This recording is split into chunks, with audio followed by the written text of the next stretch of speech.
Hi, I'm Greta, Hi, I'm Millie, and you're listening to the Books We Meet in the Library. a bookish podcast about reading and the book community. Millie, what are you currently reading? So, I am currently reading A Court of Mist and Fury. I saw it written and I was like, oh my god, is she actually? Yeah, okay, yeah. Shall we Okay, so discuss? I'm reading the second book in the ACOTAR trilogy because after Mm-hmm. our last episode, I decided that I wanted to do a reread of the trilogy, and I am having the best time. Like, Good. absolutely the best time. Second book is so far superior to the first book. I still Okay. stand by that, and I'm having all my little feet kicking. It's so I great. I It's love so that. great. I love that for you. I will say, after we finished recording our last episode, I went on YouTube and I watched every single summary of the Akatar world. Like that was literally what I spent the rest of the day doing. It was incredible. And now I know everything that happens and I did not need to pick up the book. It's fine. Yeah. I did, but like I did I was like I need to know what happens next. Millie has got Mhm. me hooked. So, yeah. Speaking of hooked. That was a really bad transition. I'm currently reading All About Love by Bell Hooks. Ah, no idea what that book is about. Never even heard of it. Okay. Oh my gosh. Okay. Well, it's an incredibly popular self-help adjacent book. Bell Okay. Hooks is a feminist author. Oh, Luna has something to say about that. Bell Hooks is a feminist author, and this book is literally all about love, all about different kinds of love, all about aspects of love, all about how love is perceived in modern day love. How love is perceived in the media, parental love, where love comes from. Is love a verb or is love a noun? So and so. And I understand why it's so incredibly popular. Like, I get it. I get why some of this would be considered like groundbreaking stuff. But truly, I feel like.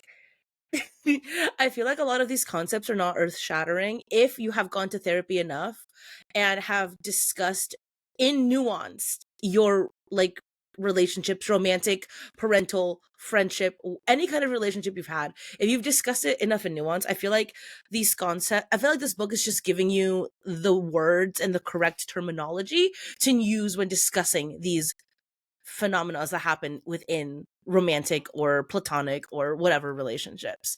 So it's really nice. It has, however, made me reflect a lot, which Ooh. is very nice as well. I mean, but I'm always reflecting on relationships. Feel I stay in like a constant state of um like not nostalgia because it's not nostalgic. It's just like a constant state of like Self-reflection. realization. Yeah, self-reflection and like realization and being, yeah, it's just how my brain is unfortunately wired. But yeah, so like I get why it's popular, which is a really nice transition into the book we're reading today.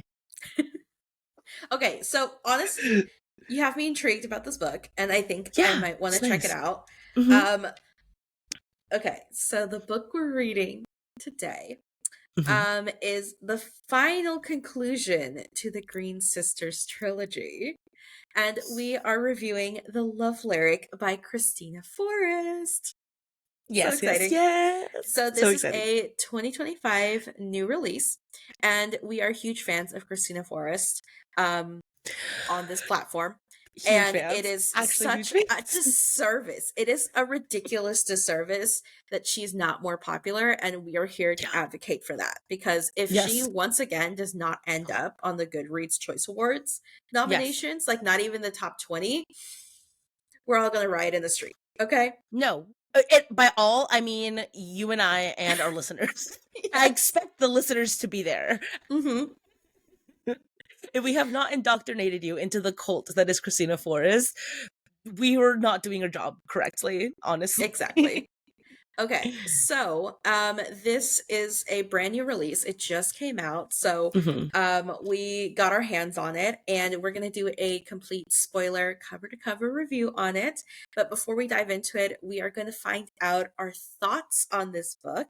And we are going to be using the Call rating system that was created by G from Book Roast. So it is 7 different categories. You rate them from 1 to 10 and you average it out and you get your star rating. So the different categories we have character, atmosphere, writing, plot, intrigue, logic, and enjoyment. All right, let us I'm so jump excited. into it. Okay. I'm so nervous. Hang I'm on. so do nervous. we think that we have the same star rating? No. I agree. I don't think we have the same star Okay, rating. good. I knew it. Okay. I was like, no, I knew it. I had a feeling. I just, when you read a book and you're like, I know. I mean, here's the thing. We know each other so well that by now I'm like, I know how Millie's gonna feel about this book. Like, I know how, and you're probably like, I know how Greta's gonna feel about this. Yeah. Okay. For this one, I was like a little unsure. I was just like, I Oh, feel same. like we're gonna have either like somewhat similar star Mm-hmm. ratings or completely different. And I honestly I didn't know like which direction it's gonna go. So I literally have no idea how this is I'm gonna so go. excited. Okay. Let us start. Okay. So for character, Greta, what did you put? I gave character 7. Okay, I give character a 6. Okay. Okay. We're so cautious. We're like, okay. We're so hesitant. Nothing has caught on fire yet. We're okay. Okay. Moving on. Okay. Atmosphere. What did you give it? I gave it a 7. I gave it a 6. Okay. Okay. We're still consistent with our own scores. Maybe we feel the same way about this book. Maybe we do. Okay. Okay. All right. Writing. What'd you put? I gave it an 8. Okay. I give it a 9. Oh!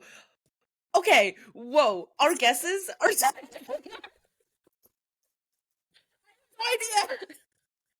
how this is gonna go. Like at this point, I don't know which one of us is gonna have the higher star rating. No, me too. Okay. For plot, what did you put? I gave it a 7. I gave it a 6. Okay, we're the same person actually. Actually, Millie and I do not know each other, and we don't know how each other is going to think about this book. This is crazy. Okay. Oh my god. Okay. Intrigue. What did you put? I gave it a 6. Okay, I gave it a 6.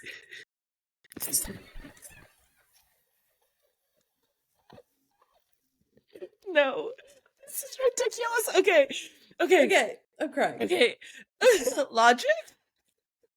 Logic. I gave it a 6. I gave it a 7. It was fine. All right, enjoyment. I gave it a 6. I gave it a 6.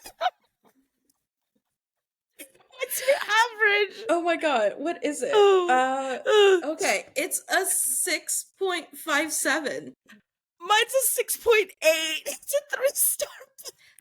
Exactly, same for me. Okay, I thought that I was gonna I thought you were gonna like it way more than me. Like I thought you were gonna like it more than reading it. I was like, I don't know about this book, but Greta probably is giving it like a 4 or 4.5. Tell me why I thought the same thing. I was like, I really am not. I was like, this is kind of, it's average, right? It was kind of like, it was fine. So average. I was like, this is fine. I was like, Millie's probably gonna like it. And I was like, shut up. I love that about us so much. And we're so worried about the other one getting upset that we think it's only average.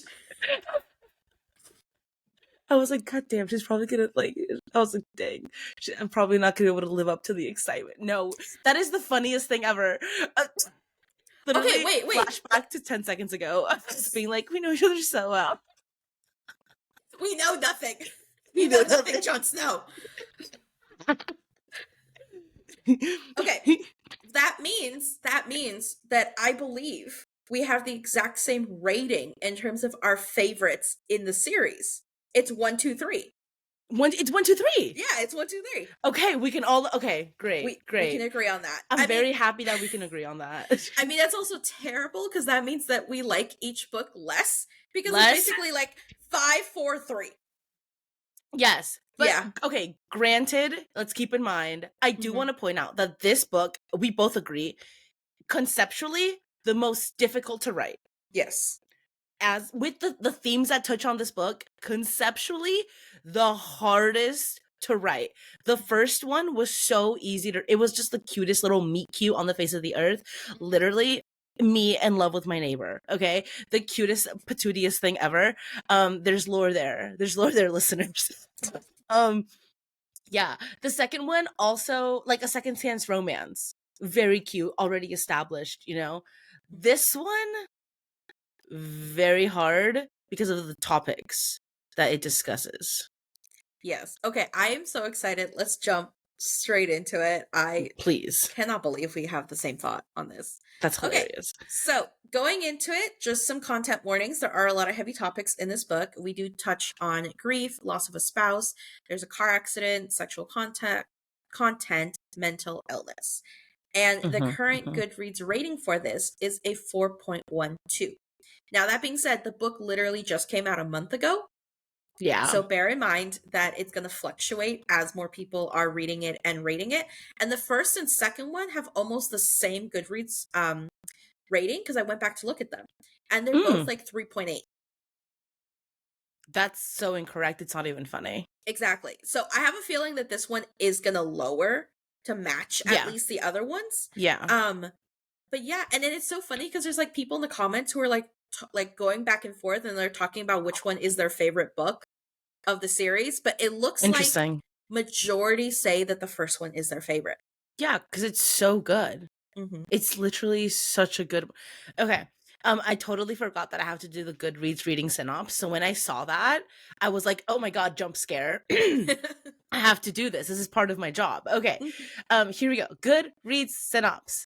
Iris Green used to be a woman with a plan, but all of that changed after she met the love of her life at 24, got pregnant and married, and then became a widow and a single mother, all within the span of a year and a half. Now, after years of hustling, Iris is a director of a partnership at a beauty company and raising spunky 6-year-old Kala by herself. Despite her busy life, she still can't help but feel lonely. She just needs to catch her breath. And one night at her sister's wedding, when she steps outside to do just that, she sees a certain singer who takes her breath away. By all accounts, pop R&B singer Angel Harrison has it made. He's a successful musician and has just scored a brand ambassador deal with an emerging beauty company. But he's still not fulfilled. He's not producing songs he's passionate about, and there's a gaping hole in his love life. When he visits the Save Beauty Face office to kickstart his campaign, he's delighted to see Iris, his hairstylist sister. He's delighted to see Iris, his stylist sister, the beautiful woman he's secretly had a crush on for years. Despite their obvious attraction to each other, they must stay professional throughout the campaign tour, which doesn't quite pan out. But when it becomes clear their lives aren't in sync, they can't can they fall back in step to, can they fall back in step to the same rhythm and beat? Okay. Very matter of fact synopsis. Yes. So It gives you exactly what you're expecting. what's interesting to note is that both Iris and Angel have already cameoed in both books. Yes. Actually. And so we already knew from the get-go who Iris's potential love interest was going to be, and we already had kind of like a hint and clue of how their relationship dynamic was going to go, and kind of already the struggles that are going to happen. So that being said, we're going to go into the execution of how all of this went through. Okay. All right, so starting it off. So the first part of this book is actually a flashback to 3 years before. And this is actually something that happened. It was an event that happened in the first book of the series, but now we're seeing it from Angel's point of view. Okay, so Angel, who's a newly signed R&B pop singer, is attending the anti-wedding of his celebrity stylist, Violet. when he meets her older sister, Iris. They talk briefly, and Angel instantly has a crush on Iris. Violet warns him that her sister is not ready to date and he shouldn't pursue her. So then we jump into present day. Angel, now 3 years later, has become a huge celebrity in the last couple of years. While he wants to sing R&B, his label has pushed more of a pop image and sound. He is attending Violet's actual wedding this time when he is reunited with Iris. Iris is overwhelmed by the wedding as it reminds her of her late husband Terry. She steps outside to get some air and runs into Angel. They talk and share a sweet dance outside. When he asks if they can see each other again, Iris panics, rejects him, and walks back to the wedding. Angel heads back to the studio that night to create a new song. Inspired by his evening with Iris, he writes a song about her, and it ends up becoming a new hit for the summer. So this is the first, I want to say, like 15% of the book. Yeah, We're getting totally. reintroduced to Iris and Angel. What are your first thoughts? Um, I liked okay, I personally really liked that we started off in the flashback scene and then we started off in the wedding scene just because I like those characters a lot. Mm-hmm. I love when there is like a multiverse of characters in romance novels. Really enjoy it. So starting there was really nice, and it also felt like we were picking up where we left off, which was really kind of nice. I It was like comforting in some way, I guess. And it did a really good job at reinstating characters that we have already been introduced to in the past. It was like, Mm-hmm. hey, remember, this is who they are. This is who like we're talking about now, which was nice. What did you think about it? I mean, I think I was definitely intrigued with both Angel and Iris separately when they were introduced in the previous books because we Okay. see Angel as the client for Violet. And Mhm. so we see like the Mhm. very brief mention of just his existence in the first book Mhm. and then see a little bit more of his interactions with Violet in her book. And then we Mhm. see Iris throughout the other two books because she's the older sister and she definitely has like a very strong archetype in the book of like she's the older sister, she's like Mhm. the bossy one, but like the smart logical one. She's the one who has like the schedule itinerary for everybody. She's like your Mhm. typical like eldest daughter stereotype. Mhm. And so Mhm. I was really curious to see kind of like where both of their development was going to go in their books separately and things like that. However, I listened to this first 10%, and then a bunch of things happened in my personal life. And so I had to put down reading for a hot minute. Mhm. But I was also simultaneously okay with that because I was absolutely bored by the first 10%. Yeah.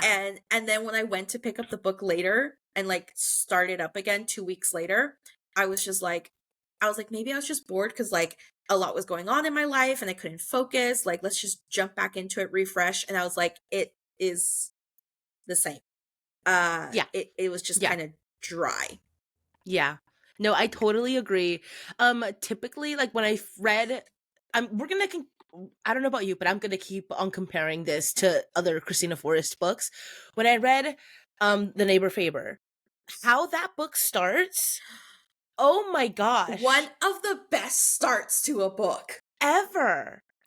If you haven't read it, if you haven't listened to our episode, first of all, go do that. Please do yourself a favor and read that book.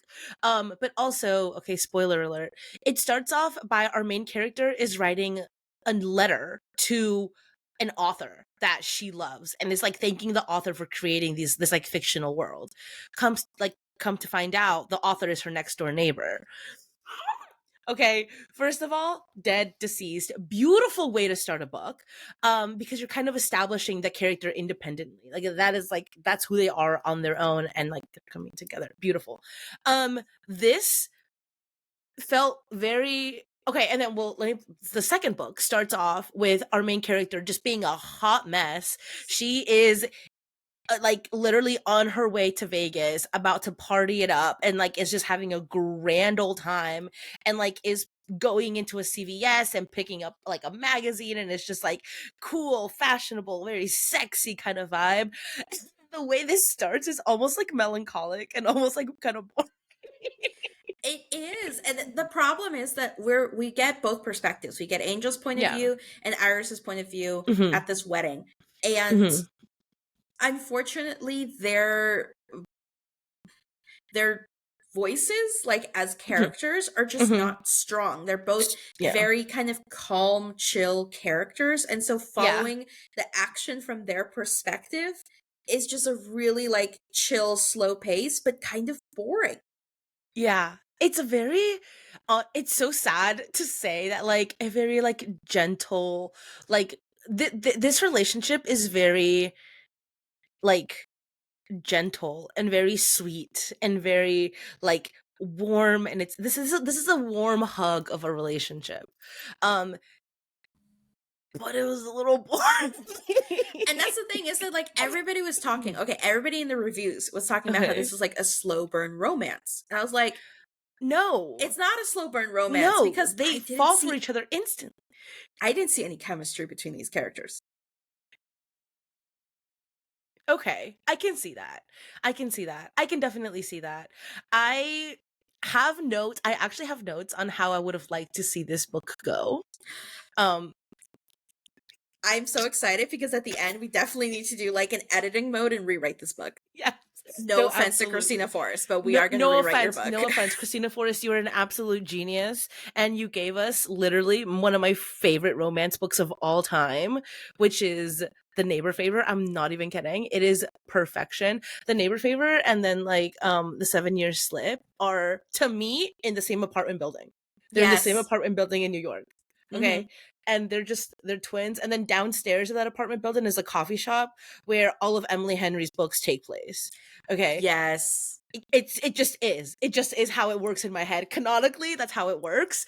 And it's all just a very warm space in my heart. But Yeah. A this book novel I love do story have is quotes. like in the alley behind the building. Yes, it is. It is. It definitely is. We just don't even talk about her, to be completely honest. Just don't address that at all. Okay, but yeah, I'll get to like my little editing session, I guess. It's just a minor character edit. Well, in at the end. But let's continue on with part 2. So, Iris is back to her ordinary life, being a director of a black-owned beauty company, Save Face Beauty, and being a single mom of her 6-year-old daughter, Kala. I will note, Kala is actually quite precocious and very, very funny. We learn that Iris and her husband Terry met in business school and married shortly after finding out Iris was pregnant. A year later, Terry unfortunately passed away in a car accident. At work, Iris is being asked to take over the promotion of their new brand ambassador summer tour, who happens to be Angel. No one's surprised. Iris is reluctant to accept because she has a crush on Angel and wants to remain professional, but the company faces backlash over previous promotions, so eventually she accepts to take over. Iris and Angel meet and go over logistics, and Angel apologizes if he made Iris feel uncomfortable by asking her out on the wedding. Iris and Angel go on the summer tour, visiting different cities for meet and greets while promoting the new skincare line. While touring, they start to connect and further their emotional and physical attraction for each other. Iris goes with Angel to his hometown to visit his parents, seeing their dysfunctional relationship for herself. To cheer him up, she throws him a surprise little mini birthday party at his hotel. Angel confesses he has never had a birthday party before, and they share an intimate kiss, and more steamy so happens. Iris once again panics and backtracks. She says she shouldn't have crossed that line. They need to be professional, and asks him not to mention anything that they did to anyone. Okay. So by this part, we are Like like 60% through the 50%. book. Yeah. Yeah. Okay. How are you thinking? How are you feeling? Okay, Did any of so this excite you? not at all. Okay, so here's the thing. So I Okay. do like the initial premise of like how are these characters who have completely opposite worlds, how are Yes. they going to intersect again? Because we can't have Violet be the mediator for every single little thing, right? Right. So having him be the brand ambassador for the company that Iris works at, it makes perfect sense. It's getting Yeah. them back again, forced proximity. She wasn't even on the original tour, but the person who's running it had to go on early maternity Mhm. leave, and so she Mhm. had to take over. And Mhm. has already established that she likes him, like has a crush on him, but Mhm. she views it as like just a little like celebrity crush, like literal Mhm. celebrity crush. Doesn't think too much into it, but just has to remain professional. And she can't fathom why this man would like her, even though he's made it clear and Very clear. obvious that he likes her. Yeah. And she's like, he's a celebrity. Like, why would he like me? I'm like, girl, he wrote a song about you. And he told you With about your it. name, and he told Like, you that he wrote it about you. mm-hmm. And it's It's like, yeah. she's like, well, he's a celebrity. He dates models and actresses and other singers. And like, why would he like me? I'm just like a nobody. And I'm like, Queen. I thought you were supposed to be the boss bitch. Like, On the nose, Millie. On the nose. On the nose. right. And Yeah. so I kind of felt like we were given this illusion of who Iris was supposed to be. And like, Mhm. yeah, it's fine if like secretly she's insecure about things and not as Mhm. confident. And we're in her Mhm. point of view and it gives her nuance and dimensions and all that stuff. I just feel like I was going into the story expecting Iris to be a certain way based on how the other characters portrayed her in their books. And I Mhm. just felt Mhm. like I didn't see her personality come through. I just saw like Mhm. her job descriptions. Like she works at this company, she's a single mom, she's a Mhm. widow. Like all of Mhm. that stuff was just like I didn't see her. I Yeah. didn't see her through any of this. And then Angel was at least a little bit more interesting. I liked his backstory. I liked Mhm. his very dysfunctional family. Yeah. And it's like that part was more interesting than the summer Okay. tour. The summer Okay, tour yeah, was so absolutely. boring. So boring. It was so boring. It was just them trying to like kind of getting to know each other in like weird situations, I guess. And like not weird situations, but like in just situations and how they go about it, right? Um I will say my biggest bone to pick, and this is what I was alluding to earlier, Angel, whenever we're introduced to him originally, he's supposed to be this like bad boy. He's supposed to be this like super suave kind of hot R&B guy, you know?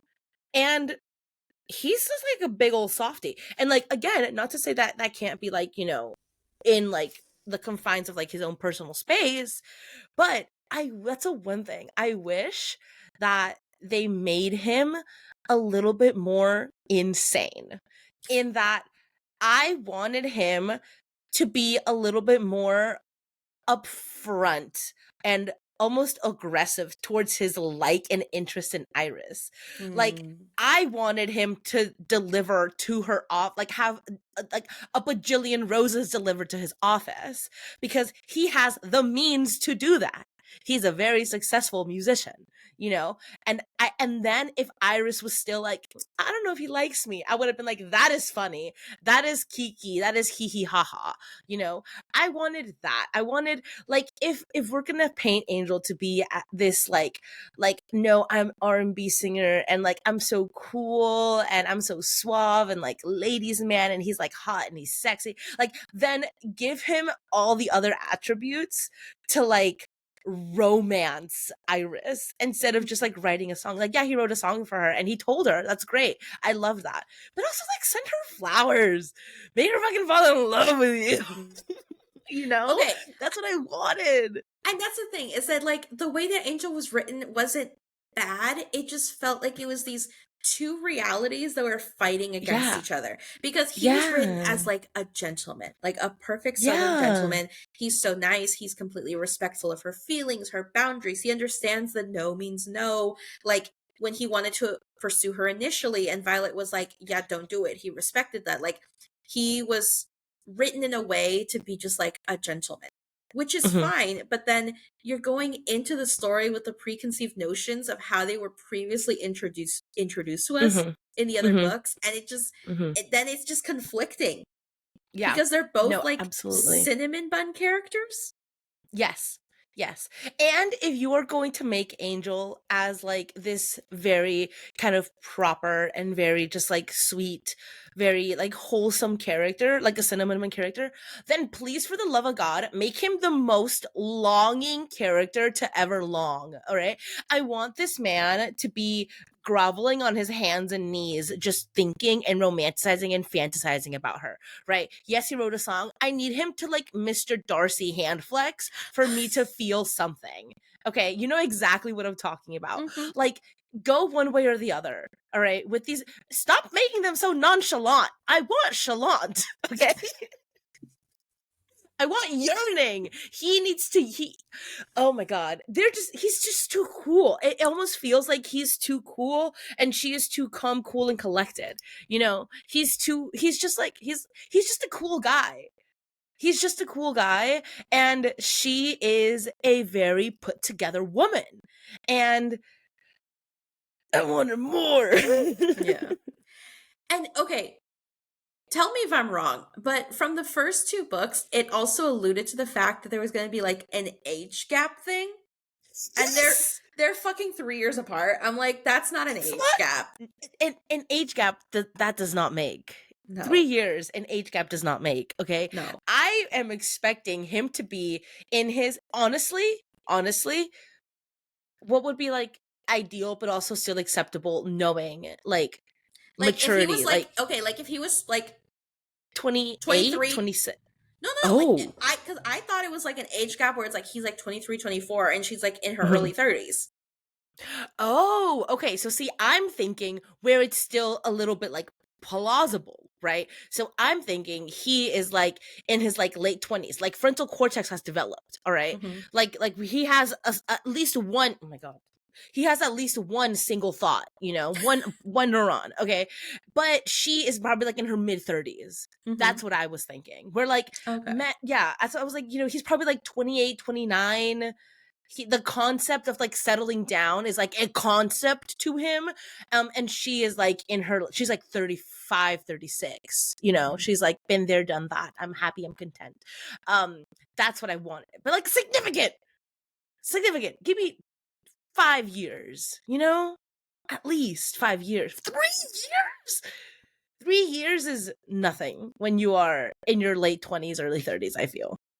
I like how we're more passionate talking about these characters, but just not in the narrative of this story.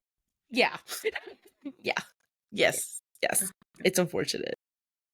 Okay, so moving on with the plot here. Okay, so Angel tries to talk with Iris so they can clear the air, but Iris is just avoiding him. On the last stop of the tour, Iris meets up with her sisters, Violet and Lily. Violet confesses that Angel has asked about her multiple times in the last 3 years because he was interested in her, but Violet told him Iris was not in a position to date. Iris realizes that Angel has liked her for a long time, and this isn't just a crush between them, it could be something more. Iris and Angel sit down to talk in Angel's apartment. He confesses his feelings for her, and she tells him her story and why she's so hesitant to date. They decide to take it slow and just casually date in secret. Over the next few weeks, Iris and Angel spend a lot of time together in private and are texting and calling every day. One weekend, Angel sleeps over while Kala is with her grandparents. The next morning, Kala is brought back early since Iris's father hurt his back. It's an awkward encounter where Iris has to introduce Angel to both her mother and daughter before she's ready. Since her father injured his back, her parents decided to close their flower shop for the day. Iris, Angel, and Kala all go together to run the shop that day and bond. Later, Angel invites Iris to go with him to a ceremony where he's being honored for donating to his church in his hometown. In public, they have to pretend to be just colleagues. Angel realizes he wants to be something more serious with Iris. At the ceremony, Angel's mother publicly belittles him in front of other people from town. Angel ignores it as always, but Iris scolds Angel's mother for talking to her own son like that, and they both leave the ceremony. Okay, so Okay. now they're secretly dating. They're Yes. on the same page somewhat. We're Yes. getting some more scenes. Mm-hmm. This part, at least, was more interesting to me. Yes, for sure. Side note: the fact that Violet hadn't told Iris, like, "Hey, my coworker, like the person Client. I'm working for, like, has like this giant crush on you," is crazy. Had that happened, I would have been so pissed. I would have been like, "Queen, what do you mean you didn't tell me? What do you mean this man has been longing for me and you didn't tell me?" Okay, so That's crazy. okay, it's really interesting to say because I noticed this in books, I noticed this in media, TV, stuff like that. Mhm. There's a difference between liking and disliking a character for Mhm. who they are Okay. versus liking and disliking a character for the entertainment purposes of the narrative. Okay. So, like, for instance, like in some TV Continue. shows, there's like Mhm. the villain character. And Mhm. Mhm. objectively, they're not a good character. You don't want to root for Mhm. them. They share Mhm. qualities that you don't like. But Mhm. entertainment reasons, you love when they pop up on screen because it just Mhm. moves the story along. You are Mhm. secretly kind of rooting for them Yes. and they make the story. Okay. So there's like two ways to like and dislike characters, right? So objectively, Iris and Angel are good characters that demonstrate really good, healthy ways to navigate a relationship. But from the reader perspective, they're just not engaging enough for the Yeah. story. And I think that that's where like our problem stems from. Yeah. Yeah. I don't know how we could this sounds honestly, it sounds so bad being like, I don't know how we could keep the same kind of structure of these characters where everything that they're doing, even the way in which they're communicating about this like romance that they're having and kind of still protecting the romance, like it's all incredibly healthy and incredibly adult and incredibly mature. How do you make that more engaging while still maintaining that integrity? And it's like that's what we want. Like we're always advocating for that. We want to see more of that. And when we finally have it, now we're complaining that it's not dramatic. But Like here's enough? yeah, so here's the thing. I think Much to my think about. my re- okay, my speculation here is Mhm. that I think that there were too many conflicting factors in the book. And if we Okay. had just narrowed it down, then we Okay. could have more of like an emotional reaction to these Yes. conflicting things. Okay. Because in the Yes. beginning, they're alluding to an age gap. Okay. Yes. They're going to the whole like, he's a celebrity, she's a regular person. Then they're going to Mhm. the fact that she's a widow. Okay. Then Mhm. they're going to the fact that she's a single mom. Mhm. So, and then he has his whole thing like the dysfunctional relationship with his parents, Mhm. how he doesn't feel like he's producing the type of music he wants. Then there's the Mhm. whole aspect of them being in a relationship with the whole privacy aspect. Like, Mhm. there's just so many factors going into it. And I Yeah, wish that like half of them were gone so that we for could sure. properly focus on the For conflicts. sure. Yeah, for sure. I was gonna say, I do feel like we don't really get a lot of Iris's grief and a lot of Iris's like there there there could have been a lot more um of a character journey with Iris coming to the realization that it is okay for her to love again, even though the love is going to be different and it's not going to be the same. She, like, Iris touches on it briefly in, like, kind of similar words where she's like, I loved Terry and I was looking for a love similar to Terry's, but I realized that, like, there's different kinds of love that I can have. So that's like, it's kind of touched on, but I wish we kind of stayed in that space a little bit more and got a little bit more of like that dialogue, Mhm. because I feel like that would have been a very impactful scene.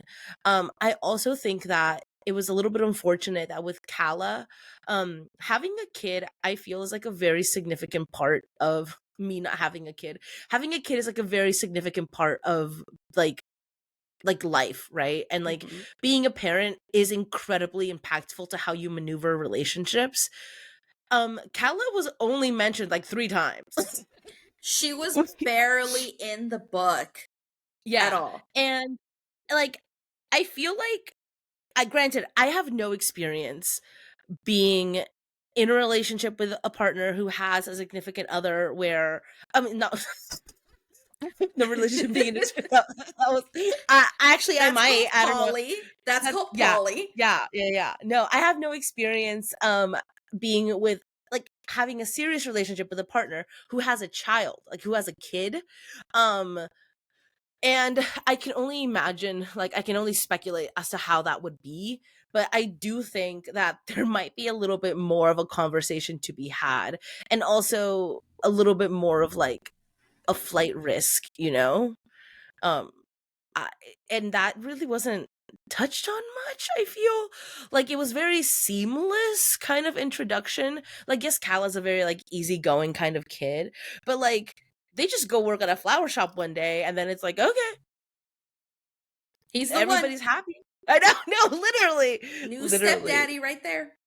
No, He it's can move crazy. he can move flower pots. He's done. He's good. Yeah, He's it's hired. it's crazy. I wish there was a little bit more of like that nuance. Honestly, all I could think about when I was reading this book was I wonder what Abby Jimenez would have done with these characters. Okay. I'm While I was sorry. while I I was had to reading this say book, it. I had to no, no, no, say it. no, I'm no. so sorry. While I was reading this book, the only thing I thought was, "Oh my god, I really want to reread The Neighbor Favor right now." Oh, yeah, no. Yeah, same. I should reread The Neighbor Favor We should. just to give me Okay. more like insane dopamine. So here's like the ways that I think that there's like these different scenarios in which I think it could have Mhm. worked more. Okay. I Okay. know we're jumping ahead because we haven't even finished talking about this book, but we're No, we jumping ahead haven't. to editing. Okay. So one thing is that like literally in all of these scenarios, you're just taking away one of the conflicts and it easily makes Yeah. it like a much more manageable story to tell. Yeah. So the first scenario could be that we're having the whole key points of like Iris being a widow, she's a single mom, and she's like Mhm. learning to love again. She's learning Mhm. to allow someone else into her life. And so that means Mhm. that Angel would have to be a regular, ordinary, average Joe that's Mhm. pursuing her. And then that's Yeah. the story's focusing on that. Okay.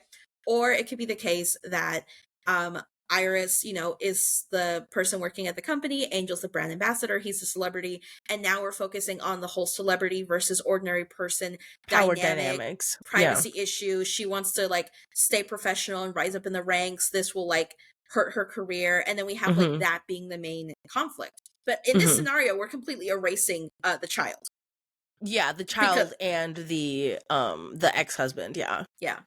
And then it's just like another scenario in which like they're both like at the same like level of status. So like either they're both celebrities or they're both like regular people. And it's like her figuring in the factor of like having her kid and balancing that and like Mhm. finding someone new to fit with that family life. Mhm. Age So gap also could be a separate one where they're both exactly. again same level of status. Honestly, we could have made her like a skincare influencer.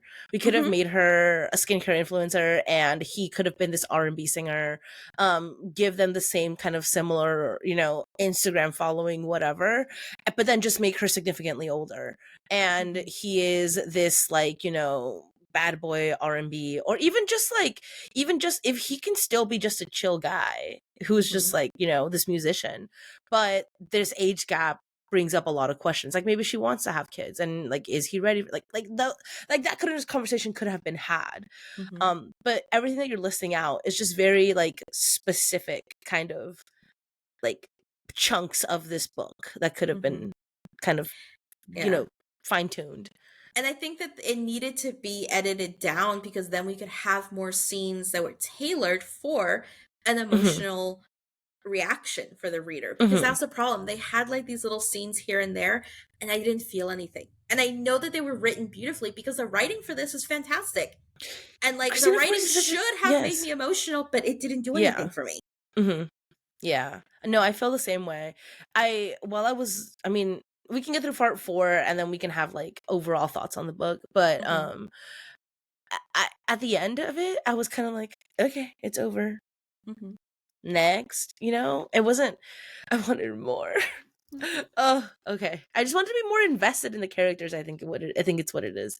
All right, part 4. Iris is headed back to New Jersey the next day when she is bombarded from phone calls and text messages from her sister and Angel. It turns out someone had taken a photo of the two of them embracing after the ceremony, and the photos have gone viral. Everyone is wondering who the mystery woman is. Angel tries to reassure Iris that it will blow over and there will be more careful moving forward, but Iris is not convinced. Iris's boss calls her into the office. She is disappointed that Iris would be this unprofessional and enter a romantic relationship with a client. Iris is up for a huge promotion, and she is all but told that it is hers if she isn't in a relationship with Angel, which is a crazy thing for your boss to say. Iris chooses to break up with Angel and goes for the promotion. Honestly, real.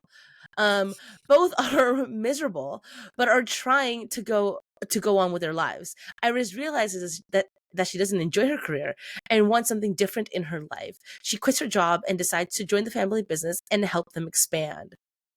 I'm rolling my eyes so hard right now. While going through some of Terry's college things, she realizes that she still loves Angel and wants to be with With him. him. Yeah. Angel is at an open mic and shares an original R&B music with the audience, which the audience loves. Iris goes into the city to look for Angel. They meet, and Iris and Angel try again, and of course, he says yes. I didn't even include Okay. the epilogue because I was literally going to write notes on the epilogue, and then I was like, nothing happened.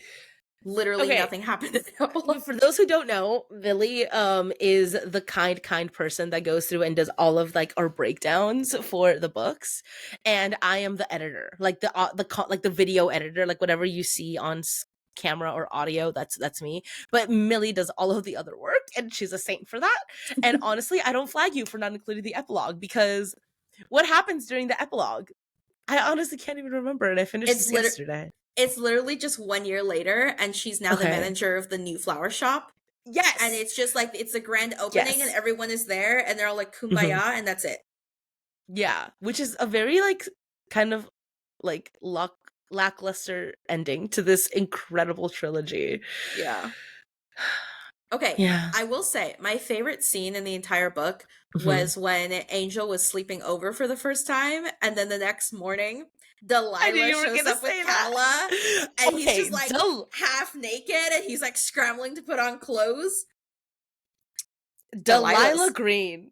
Delilah Green. She's a hoot. Delilah Green. She is the nosiest mother-in-law to ever mother-in-law. She's in everybody's business. Iris was like, "Oh, like it's fine, like we're not busy." And then Delilah goes, "Clearly you are busy. Clearly you are very busy." So funny. I absolutely love it. That part was really, really funny. And how Calla was like, "He's a friend? Okay." I was like, "Queen." I would have been asking more questions. And I think that that's like one of the things we were probably missing from the book, is that we had so many scenes where they're just like in random cities doing random things, and they're just bonding by coincidence. It was like a by montage. Circumstance. Yeah. Versus like, I remember in the partner plot, like I didn't like that one as much as the neighbor favor. But part of the things that I did like about the partner plot was that it all took place in like this small town where everybody's in each other's business. Yeah. And like that element of that dynamic just made it so much more fun, and like the whole like secret dating thing. And so I kind of wish we had a little bit more of that, because we kind of got like hints of it when like they ran into like the karate moms. Oh, that was so funny. And I was like, I wanted more of those kind of scenes. Yeah. Yeah. Like, that's that the was conflict really good. I wanted. Yeah. Yeah, I get that. I totally get that. I mean, granted, the setup, the premise for this book allows for several things to go awry, for people to find out that they're dating, for, Iris to be so overcome by like having to go pick up and like clean up her ex-husband's childhood bedroom. Like that in and of itself is a Sisyphean task that needs to like be addressed. And the way that it was just kind of like, and she did it, I do not know what it would have done if like your ex-mother-in-law is telling you to come clean up your ex-husband's things from his childhood bedroom, and it's not an ex like I have some sort of like resentment toward this person. It's like an ex that I loved and then died tragically. Not have been able to cope, and it was just like, and it happened. And I was like, what do you mean? By the Give me way, more. that was done so that Iris could realize she had feelings for Angel. For Angel. For the Yes. other man. Yes. Yes. Which, like, it's not a bad thing. I was going to mention that. I was like, I don't think it's a bad thing. I don't think it's bad for her to have this realization then. But I also, again, me being just like forever longing, forever. I wanted more reflection out of the characters. I also wanted, regarding Angel's, like, trauma with his mother. Angel's mom is like a Bible thumping, very religious woman, and she looks down upon everything that Angel does regarding his music, and she just wants Angel to go back to like singing gospel, and Angel obviously rebels against that. Um, I wanted that to be fleshed out a little bit more because we never really got a conclusion for it. Not saying that we needed a conclusion for it, but also just like what happened there? Like Angel clearly wasn't like loved, didn't come from like a loving relationship, didn't come from like a loving family. We don't really get, like, it would have been nice to see Angel's perspective on like learning to love someone and like learning. Granted, we do get bits of like, oh, Angel mentioned like, oh, I learned to love but while listening to like R&B and like this kind of, like, yeah, I get that, but just like flush that out a little bit more. Give me more of like how Angel is also learning and coping and coming to the realization that what kind of love he wants to give Iris. Yeah. Because speaking of which, like, it's the same thing of like, there's just too many elements. There's too Yeah. many elements in this book to not keep track of, but like to really focus on and flesh out and develop.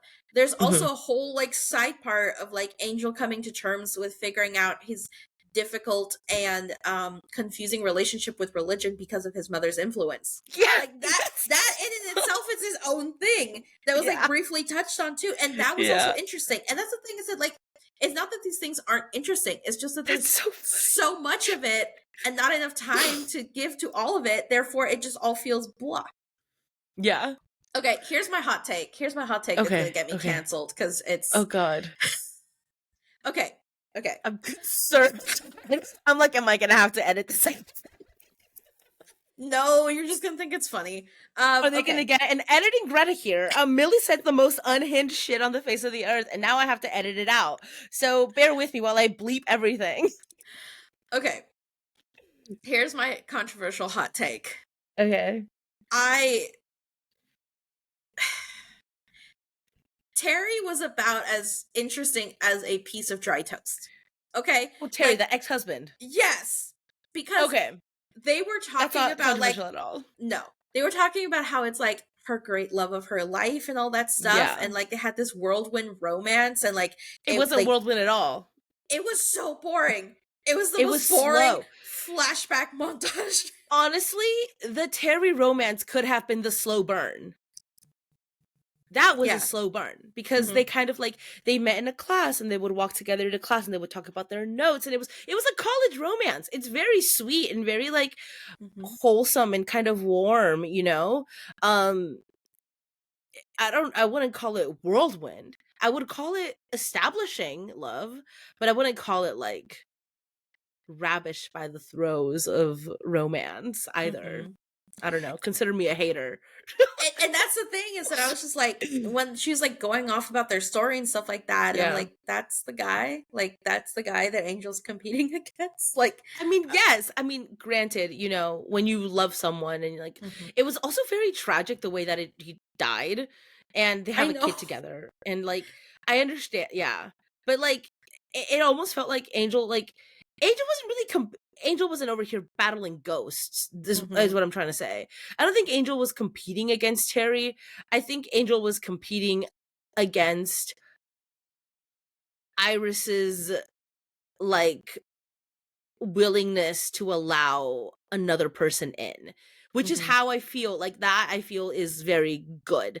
And if anything, we should have had a little bit more of a separation between Iris like mourning Terry and mourning the loss of that, and like a little bit more of a divide between like Iris mourning, Iris like coming to a conclusion with regards to like Terry's feeling, like the feelings about Terry and everything, to Iris deciding to move forward and deciding to accept this love, to Iris learning, you know, how am I going to bring my child into this relationship? How am I going to like maneuver a very public relationship?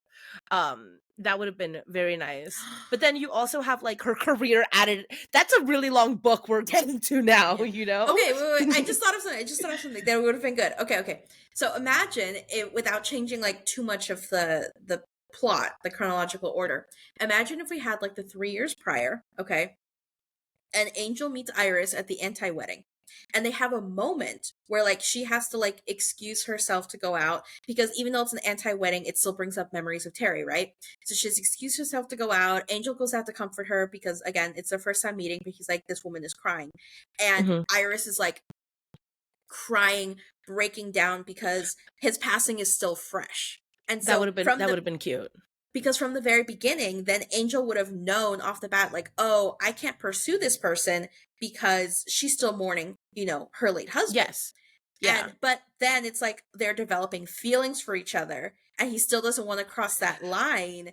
That That would is a have slow burn.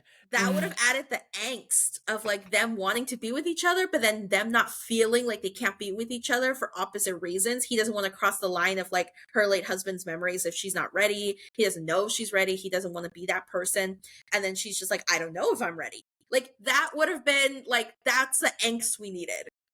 Millie, you're a genius. Because I would have established them having some kind of connection Mm-hmm. right after Terry's passing, you Yeah. know?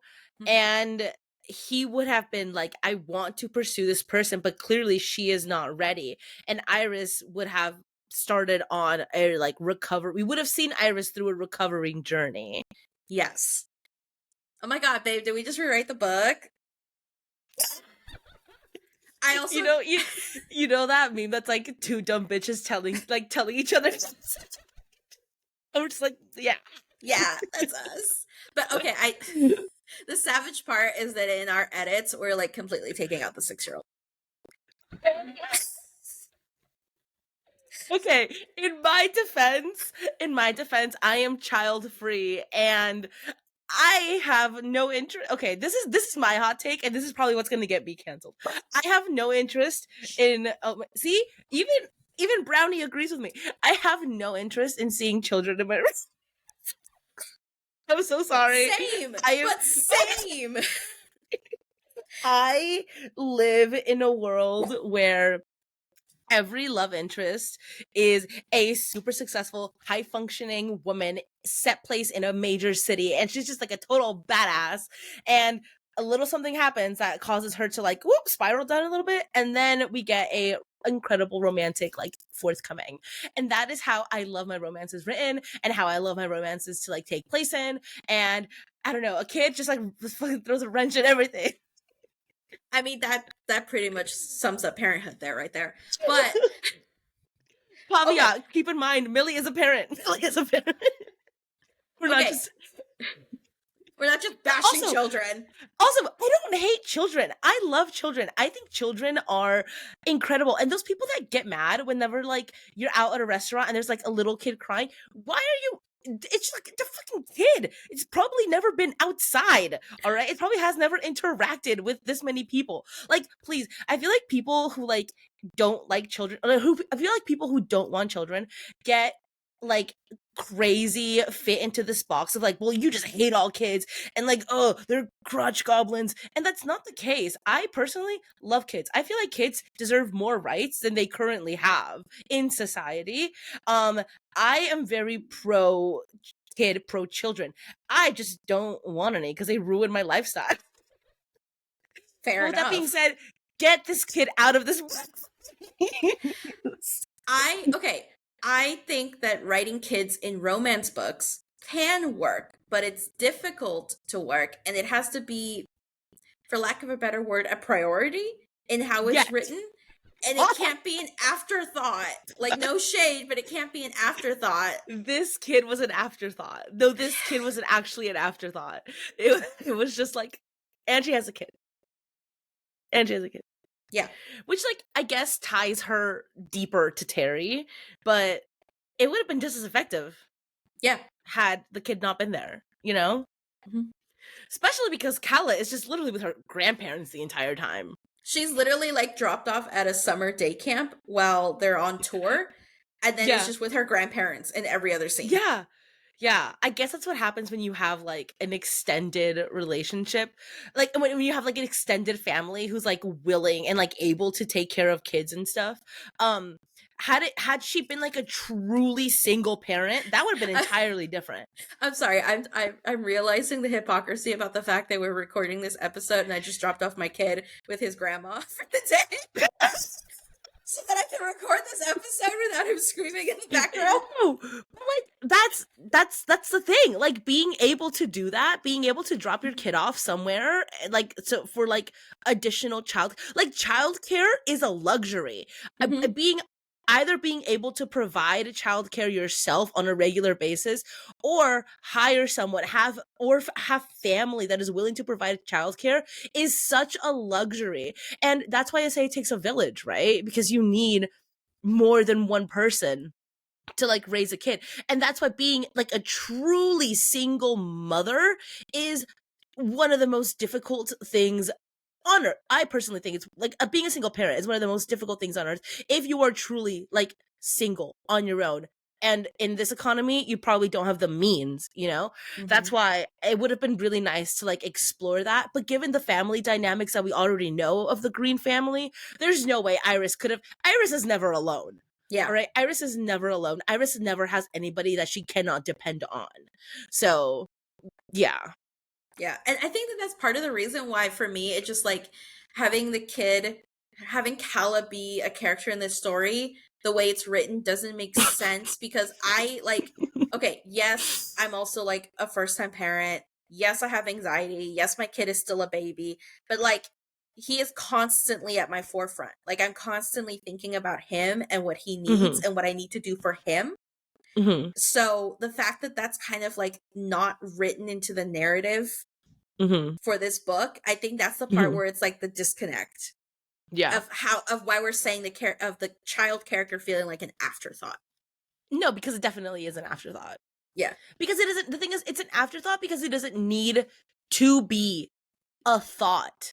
You know, Iris has the ability to be able to drop off the kid and go on her, like, you know, tour, traveling and working, you know, being like a full, like, like a full woman who has a career. Like, she has that ability. So it doesn't need to be, like, constantly on her mind. You know, yes, Mhm. she's a mother, and yes, she, like, I'm sure thinks about Kala, but it doesn't have to be like, I have to get home to take care of my kid, you know? That's not something that she has to, like, worry I or, want like, I over want to get I prioritize. want to get to that stage. I want to get to that stage. It's also a very fresh baby. Mhm. Oh my gosh. Overall, Millie, what are your final thoughts about this book and the series? Because it's done. I know. Okay, so I'm still excited to see what Christina Forrest has in mind. Me I think too. that this book just didn't work for us. Yeah. I can say that. I can generalize us in this statement. I don't think Yes. the book worked for us. I do think that she's a really, really talented writer. Her writing for Hmm. this book was still good. Like I Yes. didn't agree with her execution, but the actual writing in this book was fantastic. I agree. I still say that Christina Forrest is a favorite romance author. I cannot Yes. wait to read more of her stuff in the future. I am a little sad that the ending of this trilogy left very lackluster for both of Hmm. us. But I'm still happy I read it. I'm still happy I read the series. Still recommend the series. But this is still a 3-star. Yeah, no, I wholeheartedly agree. Although I agree with everything you said. The one thing I will add is that although this fell short for us due to our previous standard for Christina Forrest's work, I feel like this book is still significantly better than a lot of the romance that is out there right now with similar topics. Yes. And I think we Yeah. can both Oh my, see. do you realize that if this was written by a different author, this would be like a 4-star? Absolutely. Yeah. People would absolutely love it. Like if this was written by Colleen Hoover, or if this was written by what's that one with the blue cover with the letters and the flowers, and if like same Oh, thing. Lucy Score. Yes, thank you. If this was written by those authors, like I feel like this would have been like flying off the shelves and would have been crazy. Not to say that this isn't. I don't know if it's like getting a bestseller, New York Times bestseller or anything. I'm not sure how it's doing, but this book, literally for this subject matter, for what it is in this romance category, is significantly better than any other romance book that has the same subject matters being addressed. I agree. For that, I will say. And that I feel is really just, again, Christina Forrest's world, the way that she crafts, the way that she tells a story, the way that she crafts this world. This her Christina Forrest does not get enough like applause for her side characters, for like ensemble casts. They're Mm-hmm. just, I described it the same way when we did the previous Christina Forrest book, but if you've watched Mamma Mia, or if you've watched any like musical, like the choir, or like Hercules, you know, the muses, that is what the cast, like the extended world, feels like. It feels like you're in a play, and it's so amazing. And this is like, it's so fun. I'm so happy we read that book 2 years ago. I think so now. Mm-hmm. I'm so happy we read that like 2 years ago, and I'm so happy that like it, like we completed this like series, kind of Oh my like god, did we partner. finish another series on this I finished podcast? another series. Oh my god. So good. Yeah, but so if like at all you're like hesitant to read this book after listening to our conversation, I still think you should. Yeah. If not alone for championing Christina Forrest's work, because it truly is like, it does not get the roses that it deserves. It's written so well. Oh my gosh. Okay. We're pivoting like crazy for the next. I'm not ready. I'm not ready. I'm not ready. The next 3 books we're reading is literally the most insane lineup ever. It's the most insane lineup ever. Okay, okay. So next week's episode is another 2025 new release. It's a contemporary romance, I believe, right?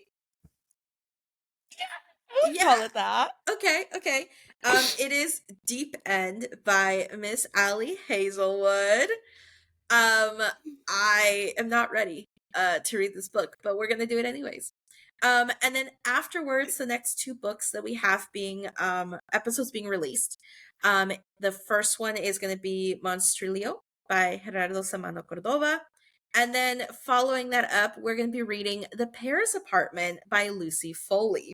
So both of these books are not brand new releases. Monstrilio, I don't even know what genre that is. Is that like fiction? Literature? Horror-esque, yeah, literary fiction, Fiction. horror-esque. I'm so excited to talk about that. I'm so excited for this lineup, like you have no idea. It's Oh my- we're gonna okay, readers. We're about to listener readers. Well, you are readers, but we're about to like whiplash you with how quick our necks are gonna be turning with these next episodes. Like it's gonna be a little bit insane, a little bit chaotic, but at least you won't get in a reading slump with these. Yes. Yes. And then lastly, The Paris Apartment by Lucy Foley. That one is going to be in a couple of weeks. And that is Mhm. a adult mystery thriller. We're really changing it up there genre-wise. Yeah. And that one was released a couple of years ago. Yes. I'm so excited. Deep End. I'm so excited. I'm so excited for you to read Deep End, because I just know that conversation. Like, okay, the next episode is gonna be literally so chaotic. I can feel it in my bones. I can feel it in my bones. Oh, I'm so excited. Yes. No. Okay. Okay. Millie's like, for the love of God, I'm terrified. All right, Millie, where can people find you? You guys can find me on my YouTube channel, Into the Nook, where I talk about all things book related. You guys can also follow me on my Instagram at Into the Nook Realm. Greta, where can people find you?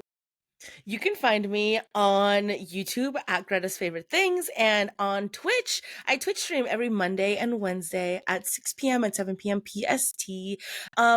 We just play cute little games and we have a lot of fun. My community is actually incredible. They're so much fun. I always that's like the best part about my channel. My content, my gameplay, subpar. My community, top tier.